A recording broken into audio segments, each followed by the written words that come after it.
Okay, I'm just going to say it. The X-Men are hands down the best superhero team.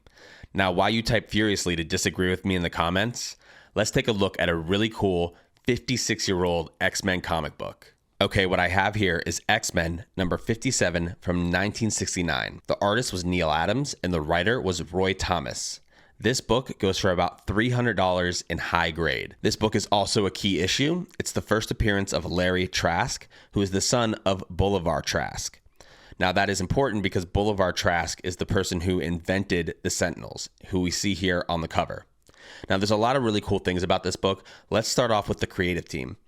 Neil Adams is one of the greatest artists of all time, and he's a highly collectible artist. I mean, people love collecting Neil Adams' artwork, specifically his Batman work. And to get to see his work on other titles is absolutely great, especially X-Men. He did a short run where he did the art for X-Men, and it's really cool to own these issues. And obviously this is one of them. And like I said, on top of that, it is a key issue, the first appearance of Larry Trask. So that's why this book can be worth up to $300 in high grade. I also did pull out this other book. This is another comic book featuring the Sentinels prominently on the cover.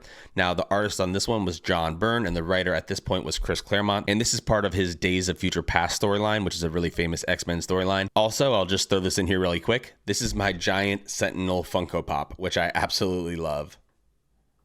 Anyway, back to the comic books. Let's talk about Larry Trask. So to talk about Larry Trask, I think it's important that we go back further to his father, Bolivar Trask, and the invention of the Sentinels. So the Sentinels were artificially intelligent robots designed to hunt mutant kind. Although a prototype was developed in San Francisco in 1906, the modern Sentinels were first created by Dr. Bolivar Trask. His intention was to use them to save humanity from what he saw as an impending threat to the species' existence due to the increasing number of emerging mutants. We saw that in the X-Men movie with Bolivar Trask being played by Peter Dinklage. I think he did a great job. So he creates the Master Mold. Now the Master Mold is basically like an even bigger Sentinel. It's kind of funny looking. And the Master Mold is what actually creates the Sentinels. So it's like basically a giant robot that makes other robots. Unaware of the details surrounding his father's passing, Bolivar's son, Larry Trask, resurrected the Sentinel program, believing that his father had been unalived by the X-Men. After years of work, Larry unveiled the Mark II Sentinels, improvements over the originals in nearly every way. After Larry's eventual passing,